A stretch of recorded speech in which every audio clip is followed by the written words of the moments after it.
नवीद अकबर साहब।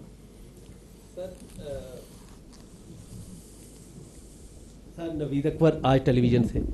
सर एक बात बड़ी चली इमरान खान साहब की तरफ से और बार बार कहा गया कि कोई मुतालबात रखे गए थे एस्टेब्लिशमेंट की तरफ से।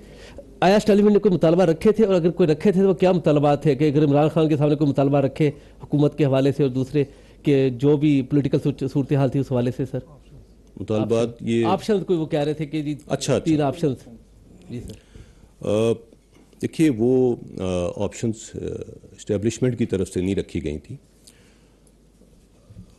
प्राइम मिनिस्टर्स ऑफिस की तरफ से चीफ ऑफ आर्मी स्टाफ को अप्रोच किया गया था कि जब ये डेडलॉक बरकरार था कि इसमें कोई बीच बचाव की बात करें। इट इज़ वेरी अनफॉर्चुनेट कि हमारी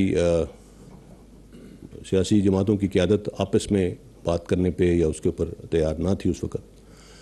सो आर्मी चीफ और DGI भी उसमें गए PM ऑफिस। वहाँ पे उनके साथ जो उनके मुख्तलिफ और रफ़क़ा थे उनके साथ बैठ के वहीं पे ये 3 सिनेरियोज़ डिस्कस हुए कि क्या क्या हो सकता है। और उन 3 सिनेरियोज़ में एक सिनेरियो जो था कि जी no confidence motion goes as it is, दूसरा था कि प्राइम मिनिस्टर साहब रिज़ाइन कर दें, और तीसरा था कि अपोजिशन नो कॉन्फिडेंस मोशन वापस ले ले और प्राइम मिनिस्टर साहब असम्बलियाँ डिज़ोल्व करके फ्रेश इलेक्शंस की तरफ चले जाएँ। ये तीसरी ऑप्शन जो थी उस वक़्त वज़ीर आज़म साहब ने कहा कि जी ये दिस इज़ एक्सेप्टेबल, ये आप हमारे बिहाफ पे उनसे बात करें। सो चीफ ऑफ आर्मी स्टाफ ने फिर उस वक़्त जो अपोजिशन थी PDM उनके पास लेके गए, उनके सामने ये गुजारिश रखी और उसके ऊपर सरासल बहस के बाद उन्होंने कहा कि जी हम इस तरह का कोई कदम अब नहीं करेंगे, we will go as we want, as we have planned, and that is it.